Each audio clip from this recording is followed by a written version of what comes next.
beel ka mid ah beelaha dega waqooyiga iyo galbeedka gobolkani Gabiley ayaa taageero mug iyo miisaan loo muujiyay xisbiga xaakimka kulmiye iyo musharaxa jagada madaxtinimada ee xisbigaasi mudane Muuse Biixi Cabdi. Munaasabadani oo si heer sare loo soo abaabulay ayaa waxa goobjoog ka ahaa salaadiin cuqaal waxgarad iyo haweenweynaha beeshani oo horkacayso marwada madaxweyne ku-xigeenka Soomaaliland Marwo Raxma Xaaji Maxamed Suldaan. Sidoo kale waxa munaasabadaasi ka soo qayb galay maamulka heer gobol iyo heer degmo ee gobolkani Gabiley. xubno ka mid ah golaha wasiirada Soomaaliland waxaana khudbadihii munaasabadani laga jeediyay kamid ahaa sharafka badan ee qiimaha badan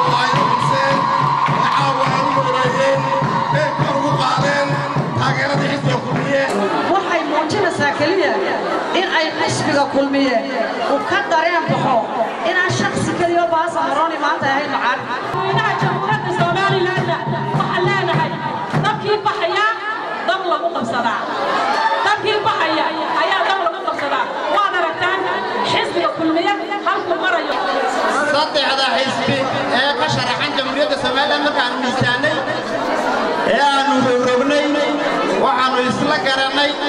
isla qaadanay inaanu codkayaga si mug iyo laxaad u siino gudoomiyaha xisbiga xaakimka cadaaladda horumarka iyo waxqabadka jamhuuriyadda Soomaaliland Professor Ahmed ayaa dhamaystiray ololihii waxa kale oo raaciyay Sheekh Abdullaahi Sheekh Ali Jawhar ayaa raaciyay maanta hadii beeri baasbarood ee deganaa gobolka Gabiley waxaad muujiseen awoodiinii baad muujiseen waxaad muujiseen kartidiinii baad muujiseen innagu maanta xisbi la garanno xisbiga horeynu ugu jirnay waan see muujinaynaa caawa laga bilaabo xisbiga kulmiye wuu garnaqsanayaa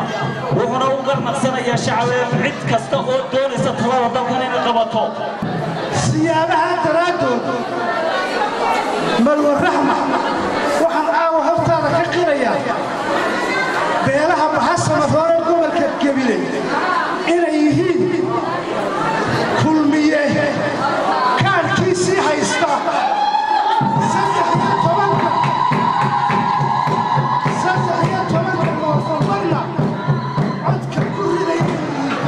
beelahan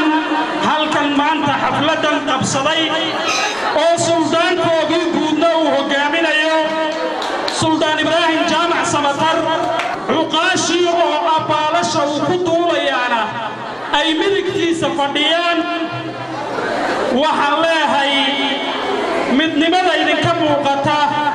ayaan horta idinku hambaliyaynayaa iyo wadajirka ayaan isku fari doonaa inaga oo ku jirna waqtigii doorashada ay yar inooga hadhan tahay beelweynta bahasamaroodna aanay ahayn beel maanta ku soo biiraysa xisbiga kulmiye